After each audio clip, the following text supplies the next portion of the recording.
Aditya Degree Colleges, leading companies లో 10,000 plus placements with 13.5 lakhs highest package.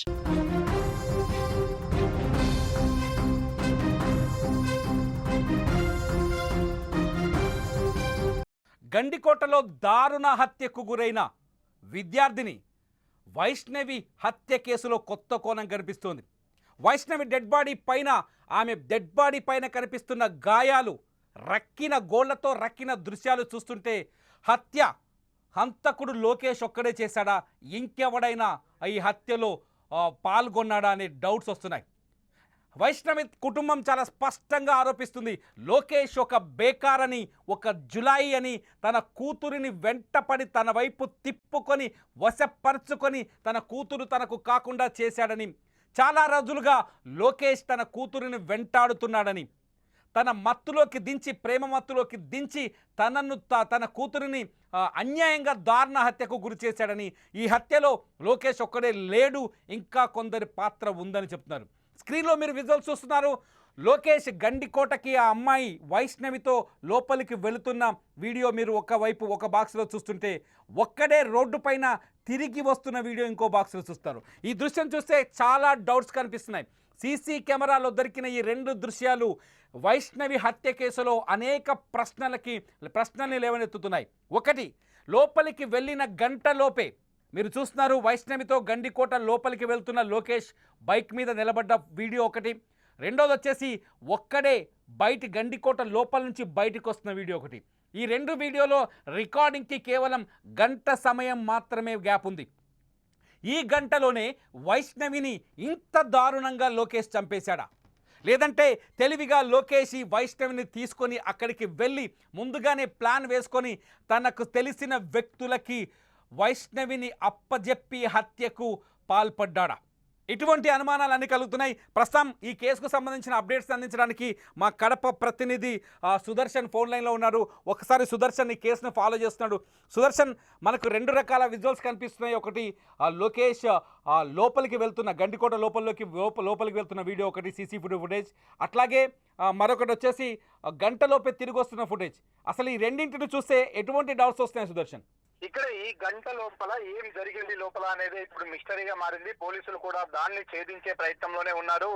ఇద్దరు కూడా లోకేష్, వైష్ణవి ఒకే bike లో వెళ్లారు. టోల్ గేట్ దగ్గర, అంటే అక్కడ పార్కింగ్ ఫీజు ఉంటుంది, దాన్ని కట్టే దగ్గర ఉన్నటువంటి సీసీ ఫుటేజ్ లో రికార్డ్ అయినటువంటి ఫుటేజ్ అది. అందులో ఇద్దరు ఒకే బైక్ లో వెళ్తూ ఉన్నారు. వెళ్ళిన తర్వాత గంట లోపలే వైష్ణవి లోపలే ఉంది, లోకేష్ ఒక్కడే బైక్ లో వచ్చాడు. ఈ గంట లోపలే ఏం జరిగింది లోపల అన్నది ఇప్పుడు మిస్టరీగా మారింది. అయితే పోలీసులు గుర్తించినటువంటి కొన్ని క్లూస్ ప్రకారము వీళ్ళ బైక్ వెళ్ళిన వెంటనే వీళ్ళ బైక్ వెనుకల మరో ఇద్దరు యువకులు వీళ్ళని ఫాలో అవుతూ వెళ్ళినట్టుగా పోలీసులు గుర్తించారు. ఆ ఇద్దరు యువకులు ఎవరు, వాళ్ళు వెళ్ళిన తర్వాత వీళ్ళతో, అంటే లోకేష్ తో జాయిన్ అయ్యాడా, ముగ్గురు కలిసి ఆ అమ్మాయిని వేధించారా, అమ్మాయి పైన అత్యాచారం చేసి చంపేశారన్న అనుమానాలు కూడా వారి తల్లిదండ్రులు వ్యక్తం చేస్తూ ఉన్నారు.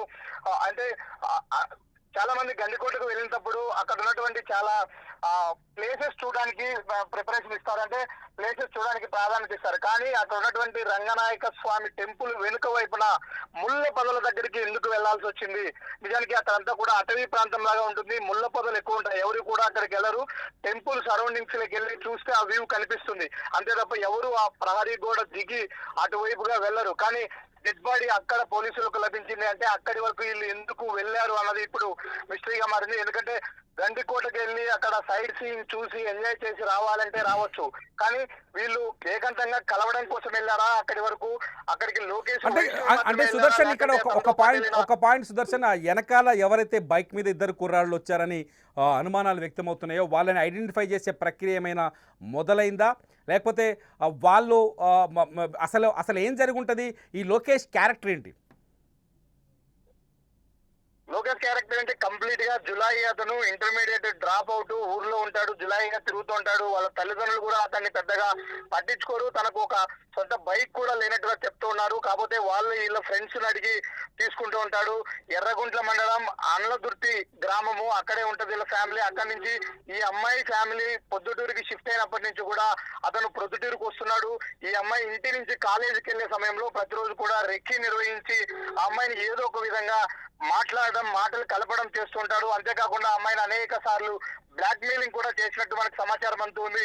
నేను చెప్పిన టయానికి నువ్వు బయటికి వచ్చి నన్ను కలవకపోతే నేను చేతులు కోసుకొని చనిపోతాను, నేను సూసైడ్ చేసుకుంటాను అంటూ అనేక సార్లు ఆ అమ్మాయిని బెదిరించిన పరిస్థితుల్లో నిజంగానే అలాంటి సిచ్యువేషన్ వస్తే అది తన మీదకి ఎక్కడొస్తుందో అన్న భయంతో కూడా వైష్ణవి చాలా సార్లు లోకేష్ ను కలవడానికి తల్లిదండ్రుల కళ్ళు చెప్పి బయటికి వెళ్ళింది. నిన్న కూడా అదే జరిగింది. మనం గండికోటకి వెళ్ళి 1 hour లో తిరిగి వచ్చేస్తాము, మళ్ళీ కాలేజీ లంచ్ టైంకల్లా నిన్ను ప్రొద్దుటూరులో వదిలిపెడతానని చెప్పిన మేరకే ఆ అమ్మాయి లోకేష్ తో పాటు బైక్ ఎక్కి వెళ్ళిపోయినట్టుగా తెలుస్తుంది. తను ప్రొద్దుటూరులోనే ఆ అమ్మాయిని రిసీవ్ చేసుకున్నాడు. ప్రొద్దుటూరు నుంచి దాదాపు 35 కిలోమీటర్ల జర్నీ ఉంటుంది గండికోట వరకు కూడా. ఇద్దరు ఒకే బైక్ లో వెళ్లారు. గండికోటలో లోపలికి ఎంటర్ అయ్యేటప్పుడు సీసీ ఫుటేజ్ లో రికార్డ్ అయింది. తర్వాత వీళ్ళిద్దరు వెనుక అంటే ఆ అమ్మాయి పడి ఉన్నటువంటి ప్రాంతాన్ని పరిశీలిస్తే, ఆ అమ్మాయి దేహం పైన ఉన్నటువంటి మృతదేహం పైనటువంటి గాయాలను పరిశీలిస్తే కూడా ఇది ఒకరు చేసిన చర్య కాదు, ఖచ్చితంగా ఇద్దరు ముగ్గురు ఇందులో ఇన్వాల్వ్మెంట్ ఉంది, ఖచ్చితంగా ఒక గ్యాంగ్ చేసిన పని. ఎందుకంటే అమ్మాయి మొహం మీద ఘాట్లు ఉన్నాయి, అమ్మాయి చెస్ట్ మీద గాయాలు ఉన్నాయి, అలాగే వివస్త్రం చేశారు. అమ్మాయి ఒంటి పైన నూలు పోగు కూడా లేని పరిస్థితి. ఒక ముళ్ళ పొదల్లో అంటే దాచేశారు, ఒక అనాథ శవాన్ని ఎలా పడేస్తారో ఆ విధంగా ముళ్ళ పొదల్లో డెడ్ బాడీ ఎవరు గుర్తించకుండా పడేసిన సిచ్యువేషన్ లో ఉంది. కాబట్టి ఖచ్చితంగా ఒకరైతే అంత దూరం తీసుకెళ్లలేరు, ఒక్కరైతే ఆ విధంగా చేయలేరు. కాబట్టి ఇతని వెనుక గ్యాంగ్ ఉంది. ఇప్పుడు ఆ ఇద్దరు ఎవరైతే వెనుక వైపు వెళ్ళారు అంటున్నామో వాళ్ళను గుర్తించే పనిలో పోలీసులు ఉన్నారు. వాళ్ళు కూడా ఇతని సొంత గ్రామానికి చెందిన వాళ్ళే. ఎందుకంటే ఇతను గ్రామంలో కూడా ఒక గ్యాంగ్ ను మెయింటైన్ చేస్తున్నాడు. ఇతనితో పాటు 3-4 గ్యాంగ్ చేసుకుని ఎప్పుడు తిరుగుతూ ఉంటాడు. ఆ గ్యాంగ్ లో ఉన్నటువంటి సభ్యులైనా లేకపోతే వేరే వాళ్ళు ఎవరైనా ఉన్నారా అన్న కోణంలో ఇప్పటికైతే కొంత అనుమానాలు బలపడుతూ ఉన్నాయి. మరొక విషయం కూడా ఇప్పుడిప్పుడే బయటకు వస్తూ ఉంది. ఇతను ఆ అమ్మాయి పోలీసుల విచారణలో మొదటగా చెప్పింది, ఎస్ మేమిద్దరం కలిసి గండికోటకి వెళ్ళాము, ఆ విషయము మా తల్లిదండ్రులకు తెలిసింది, వెంటనే అక్కడి నుంచి వెళ్ళిపోమని ఆ అమ్మాయిని జమ్మలమడికి వచ్చి బస్ ఎక్కిచ్చేశాను నేను అని మరో వర్షన్ కూడా పోలీసులకు చెప్తూ ఉన్నాడు. అంటే విచారణలో చెప్తున్నాడా అమ్మాయిని అప్పటికే నేను గండికోట నుంచి తీసుకొచ్చేసి బస్ ఎక్కేసాను జమ్మలమడిలో అని? ఎస్ విచారణలో చెప్తున్నాడు. అంటే ఇంకా హత్యను ఒప్పుకున్నాడు సుదర్శన్, ఒప్పుకోలేదా హత్య చేసిందేనే అని?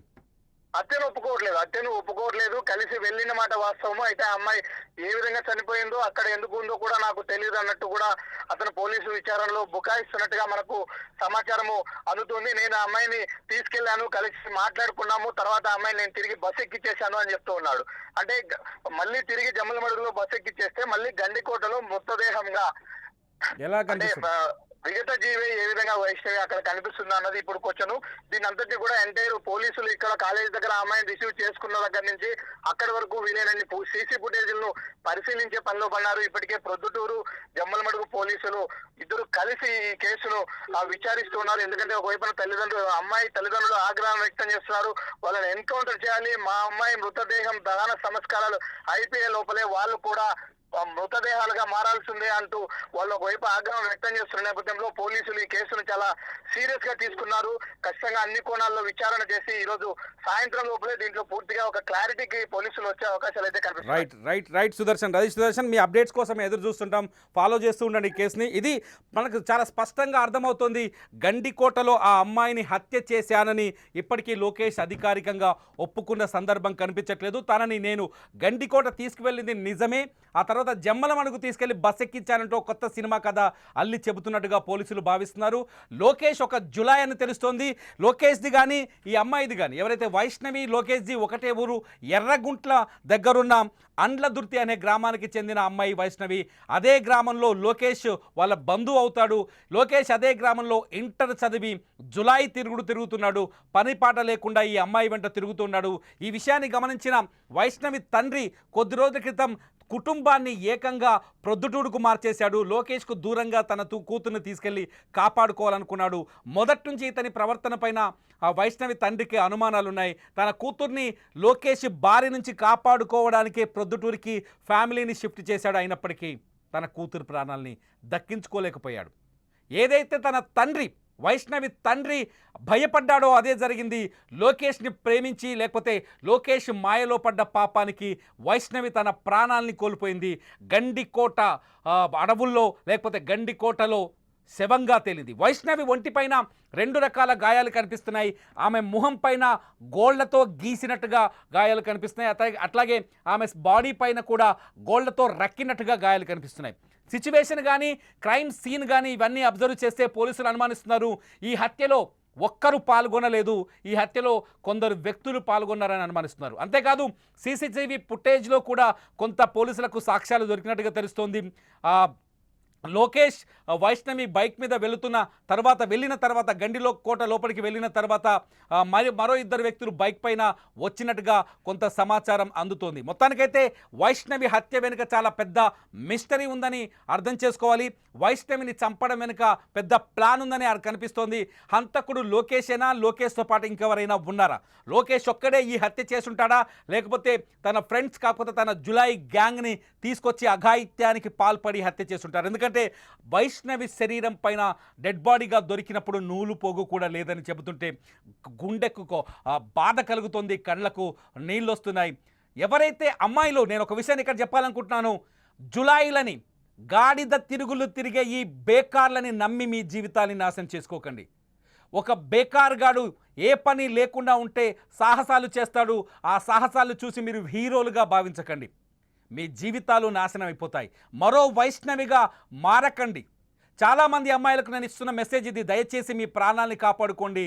పరిపక్వత లేని వయసులో వచ్చేది ప్రేమ కాదు, మోహం మాత్రమే. ఆ మోహానికి బలైపోయి మీ జీవితాన్ని నాశనం చేసుకోకండి. మీకోసం మీ తల్లిదండ్రులు ఎన్ని ఆశలు పెట్టుకున్నారో ఒక్కసారి ఆలోచించండి. వినండి వైష్ణవి తండ్రి మాటలు వినండి. ఒక్కసారి వైష్ణవి తండ్రి మాటలు వింటే మీకే అర్థమవుతుంది ఆ బాధ ఎలా ఉంటుందో. ఇంతకుముందు మీ పాప నేడు సతాయిస్తా అన్నాడు కదా, సతాయిస్తుంటే నేను ఇది చేయండి, నేను ఆవేశ సొంతం ఇదంతా సతాయిస్తుంటే మన ఆడపిల్లలకు వెళ్ళడం, నేను వీడికి వచ్చినా వీడికి ఏంటి గొడవ నాకు అని వచ్చినా అని ఇసిపెట్టేవాళ్ళు. వాళ్ళు ఫుల్ గ్యాంగ్, నా అమాపులు గ్యాంగు ఎరుగుంటంతా తాగి అల్లరి చేస్తుంటే నేను చూసిన పిల్లలు 3 సార్లు చూసినా, పడిపోయి అంతా గ్యాంగ్ అంతా చూసినా. నేను నన్ను చూసి ఇంత పక్కకు పోతున్నాడు, మా ఊరే కాబట్టి వాని ఎంటుకౌంటర్ చేయాలా, తెలంగాణలో చేసినట్టు. మీ చేత కాబట్టి నేనే చేస్తా, ఓకేనా? ఇది వైష్ణవి తండ్రి మాటలు వింటుంటే మీకేమర్థమవుతుంది? ఒక జులాయి, ఒక పనికి మాలినవాడు, పని పాట లేనివాడు, ఊళ్ళో తిరుగుతూ గ్యాంగ్ని మెయింటైన్ చేసేవాడు మీకు లవర్గా అవసరమా? మీరు ఆలోచించండి ఒకసారి. ఇలాంటి గాడిదల్ని నమ్మితే మీ జీవితాలు ఏమవుతాయి? ఒక్కసారి ఆలోచించండి. మీ అభిప్రాయాన్ని వీడియో కింద ఖచ్చితంగా కామెంట్ చేయండి. ఆడపిల్లలు మాత్రమే కాదు, వాళ్ళ తల్లిదండ్రులు కూడా ఈ వీడియో కింద ఖచ్చితంగా మీ అభిప్రాయాన్ని కామెంట్ చేయండి. మీ అభిప్రాయాలపైన నేను మరో వీడియో చేస్తా. మీరు వైష్ణవి హత్య కేసులో అప్డేట్స్ కోసం రెగ్యులర్గా సుమన్ టీవీ డిజిటల్ లైవ్ని ఫాలో అవ్వండి. ప్రతి అప్డేట్ని మీకు అందించే ప్రయత్నం చేస్తాం. చూస్తూనే ఉండండి సుమన్ టీవీ.